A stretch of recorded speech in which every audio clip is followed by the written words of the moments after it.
అమెరికాలో గడప దాటని భారతీయులట. దేనికోసం? ట్రంప్ తీసుకున్నటువంటి కొన్ని చర్యల వల్ల అక్కడ ఉన్నటువంటి ఎవరైతే భారతీయులరో గడప దాటినటువంటి పరిస్థితి కనబడతా ఉంది.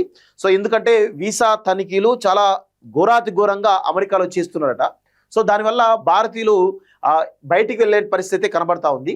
సో ఇళ్లకే పరిమితమైనటువంటి వలసదారులు ట్రంప్ కట్టిన ఆంక్షలతో ఉక్కిరి బిక్కిరి.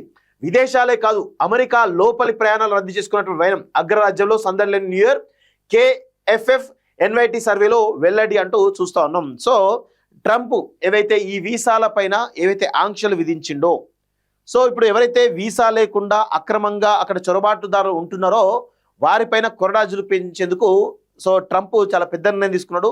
సో ఎక్కడికక్కడ వీసాలకు సంబంధించిన తనిఖీలు చేయాలని చెప్పేసి కూడా ఈరోజు పెద్ద ఎత్తున తనిఖీలు చేసిన సందర్భంలో అక్కడ పొట్టకూటి కోసం వెళ్ళినటువంటి భారతీయులందరూ కూడా వీసా లేనటువంటి కొంతమంది భారతీయులు ఎవరైతే ఉన్నారో వాళ్ళు బయటకు వెళ్ళలేని పరిస్థితిలో ఉన్నారు అని చెప్పేసి చాలా స్పష్టంగా తెలుస్తూ ఉంది.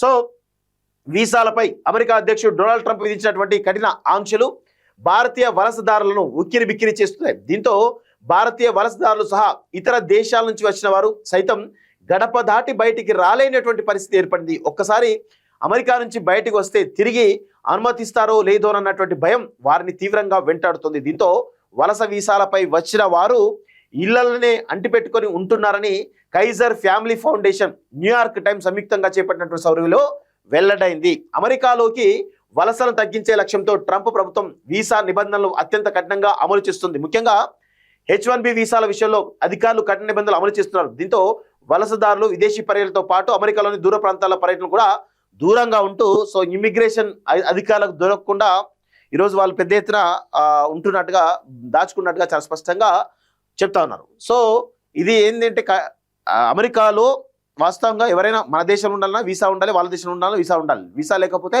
పంపించేస్తారు. అదే జరుగుతున్నట్టుగా చాలా స్పష్టంగా అర్థమవుతుంది.